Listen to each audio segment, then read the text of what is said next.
Yo,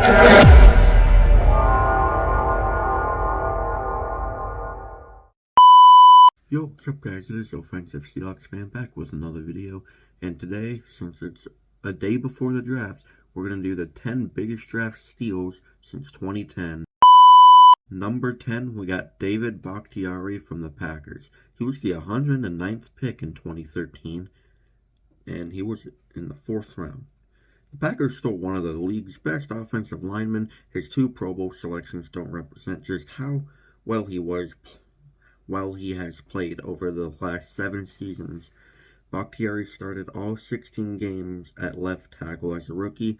Since he's had a little injury history, but he is widely considered one of the NFL's best pass blocking tackles.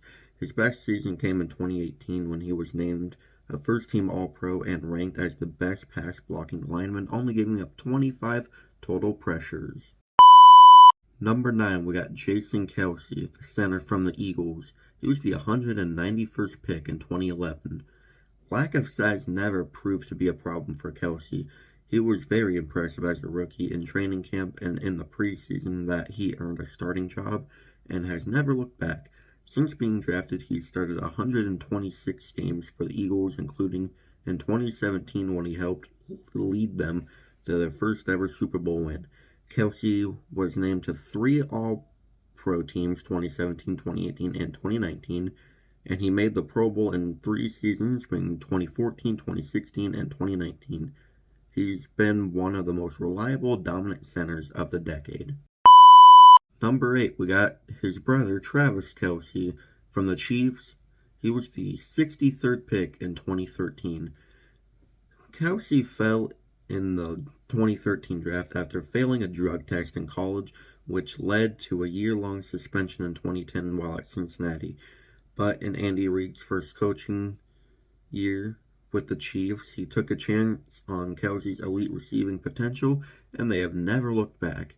He has 2 Super Bowl wins, and he is widely known as maybe one of the best, or if not the best, tight end we will ever watch.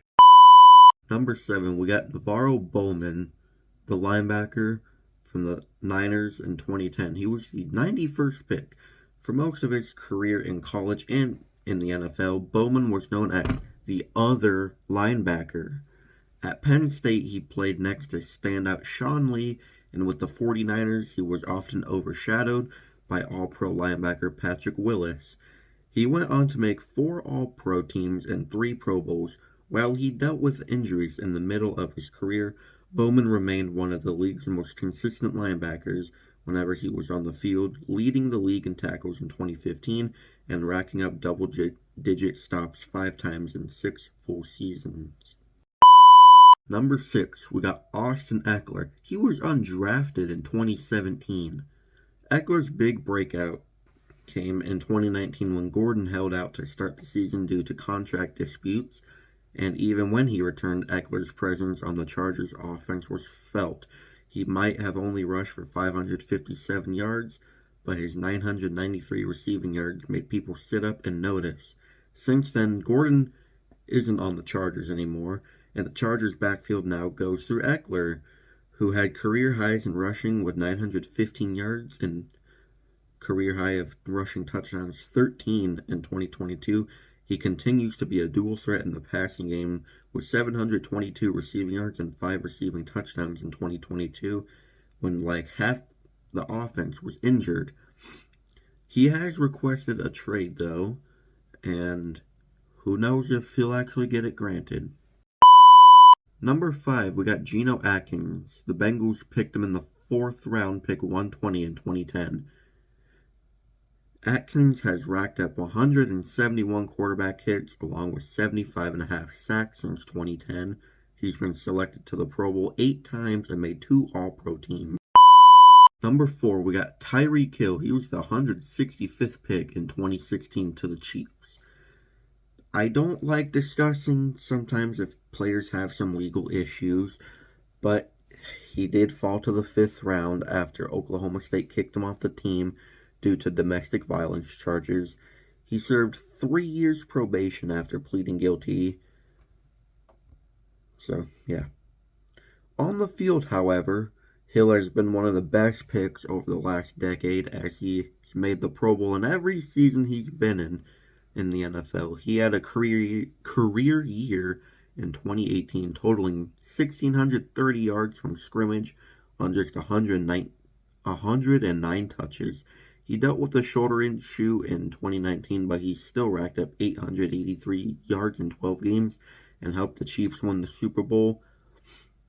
And I'm pretty sure, led the league in receiving yards this year with like almost 1,800, or that might have been Justin Jefferson. But Tyreek Hill, he is definitely going to go to the Hall of Fame when it's all said and done. Number 3, we got Antonio Brown. The Steelers picked him at 195 in 2010. After being a 6th-round pick, Brown sat behind the likes of Hines Ward, Mike Wallace, and Emmanuel Sanders as a rookie. But from 2011 to 2018, there wasn't a more productive receiver in the NFL. During that 8-year stretch, Brown caught 821 passes for 11,040 yards and 74 touchdowns. No players had more receptions, receiving yards, or touchdown catches during that stretch. Brown finished the decade with 7 Pro Bowl selections and was named an All-Pro 4 times. He was named to the 2010 All-Decade team and has a Super Bowl win with the Buccaneers in the 2020 COVID season. Number 2, Richard Sherman. The Seahawks picked him at 154 in 2011. He became the leader of the Seahawks' Legion of Boom defense for most of the decade and was named to 5 Pro Bowls. He made 3 straight All-Pro teams from 2012 to 2014, and he won a Super Bowl in Seattle, should have been 2, after the 2013 season. He was also named to the 2010 All-Decade team. Number 1, the bias in me is showing because I have Russell Wilson. The Seahawks picked him at pick 72 in 2012.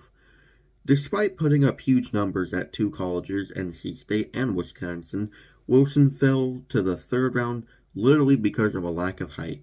Measuring in at 5'11", Wilson did beat out Matt Flynn as a rookie and has started every game since, besides in 2021 where he got injured.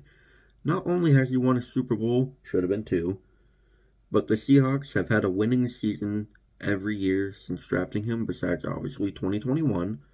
He's become one of the league's most dynamic quarterbacks over the last 3 seasons, throwing 100 touchdowns and just 23 interceptions, despite always being behind a poor offensive line, and Wilson has 9 Pro Bowls.